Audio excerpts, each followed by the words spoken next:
Hello mga ka-baby loves at mga ka-idol. So ngayon ay ang topic natin ngayon ay yung kung paano ko nakuha yung guys, yung nagkaroon ng violation ay means suspended ang aking account kahapon dahil sa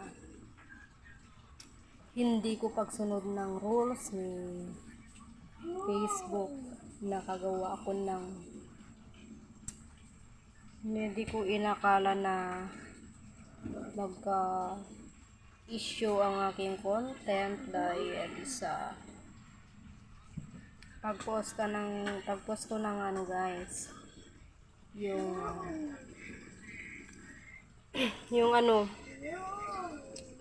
tawag doon, yung content monetization status ko ba sa star at saka sa recommendation at sa marketplace.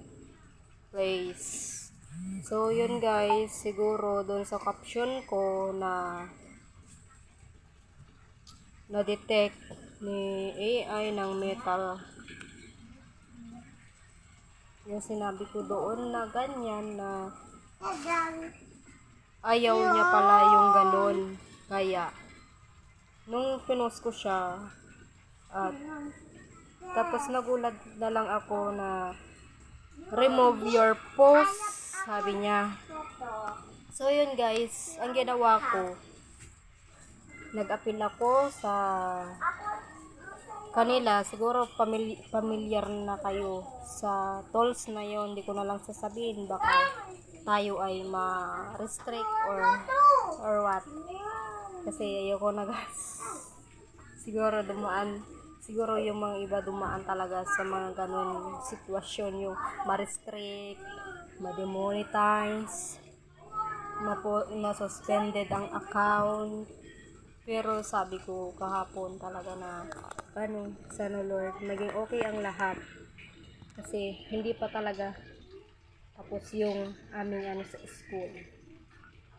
Kasi may ginagawa pa kami, may events pa kami na ginagawa. So kaya nag-appeal ako agad para wala na akong problema. Pero meron pa rin din yung restriction na lang. Pero okay na yon, basta active yung aking account. Okay yung monetization status ko, green lahat. So nakiusap ako sa Meta support dahil yun nga, nag-apologize ako sa kanya kung bakit ko nagawa, kung bakit yun na post. Ang ko lang doon kasi guys, gusto ko lang sana na mag-post ng tutorial kahit sa simpleng bagay lang talaga, para sa mga viewers ko, mga followers ko, para naman sila, ma-awareness. Pero yung pag-post ko na yun ay doon ko pala makukuha yung issue ng aking account. So yun, doon nagsimula na parang talaga, sakit sa pakiramdam na magkaroon ka ng issue na ganun kalala. So yung issue na yun guys, cyber security. Kung baga, yun, malaking yun, mabigat na violation.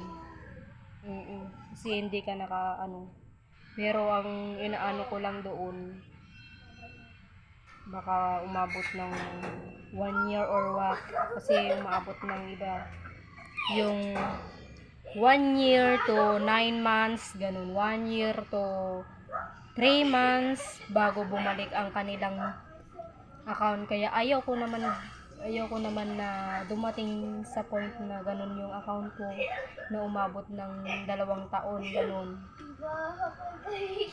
Kasi nag-appeal ako talaga agad. Para sa akin, yun talaga ang solusyon para matanggal yung issue ng aking account. So kung kayo nakakaranas, mga ka-baby loves at mga ka-lods, dapat appeal na po kayo agad para masolusyonan ang inyong problema sa inyong account. Hindi man tayo pare-parehas ng account, pero itry nyo pa rin. Nasa sa inyo yan kung gusto nyo masolusyonan yung inyong problema sa account nyo na i-appeal pa-review kayo, then mag-intay lang kayo. Kagabi guys, nagulat na lang ako na ni-review niya agad. Legit na legit, mga baby loves. Walang ba talaga yung talagang totoo. Totoo na ni-review niya talaga lahat. Kaya bumalik din sa dati, bumalik sa pagiging kulay green at binalik din yung star ko. Kasi yung star ko guys, limited talaga siya, naging red siya sa aking status, monetization status ko. Kaya salamat din ako kasi meron yung kumbaga nasolusyonan ko ba yung problema.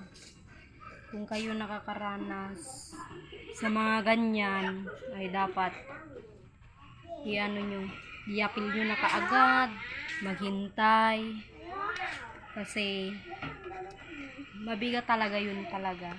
Sabi ko, please, na i-review mo yung aking account. Then nagsorry ako sa kanya, humingi ako talaga, nagmakaawa ako talaga na ma-review niya yung aking account para ibalik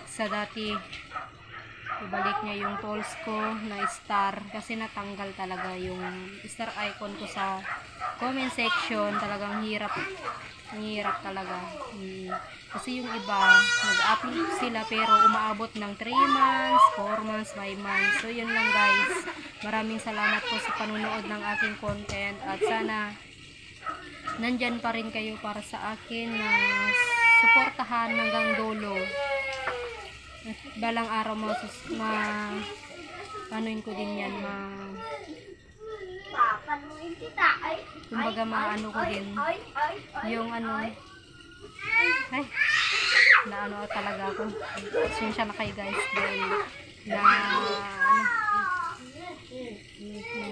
bubulol ako sa magsalita kasi di ba ako sanay na magsalita. So ngayon ko lang talaga pero yun lang guys, maraming salamat sa mga suporta ninyo para sa akin. Maraming salamat sa inyong lahat, sa mga nagko-comment, nagla-like, sana naman ay pa-follow and share naman mga kabibilas at kakalots. Bye bye!